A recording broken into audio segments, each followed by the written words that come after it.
Per Winter, landbrugsretskonsulent i Jysk Landbrugsrådgivning. I har været til foretræde for Miljøudvalget i dag.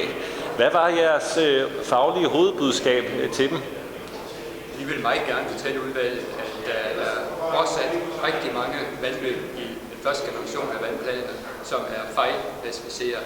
Og det, der er vigtigt for os, det er, at vandløbet får den rette klassificering, sådan at vi har mulighed for rent fysisk at kan nå i mål med den målsætning, der var vigtig for vandløbet. Altså, det kan ikke nytte noget, at man klassificerer et vandløb meget højt, hvis det er tilfældet, at man ikke kan nå at vi ikke kan få vandplanter og fisk og andre bunddyr op i vandløbet, fordi det simpelthen ikke er vand.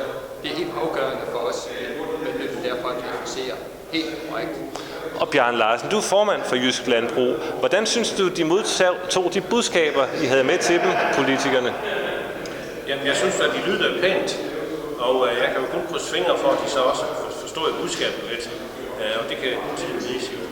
Men vi forsøgte at udfordre dem lidt på, at vi synes, at tiden absolut er inde til at give børn 3 karakterer nu, så få lagt den politiske linje, som skal danne grundlaget for, hvilken vej er det, vi skal med den miljømæssige regulering. Og det savner vi virkelig, at vi får nogle klare kendelser på, som ikke mindst går samme vej.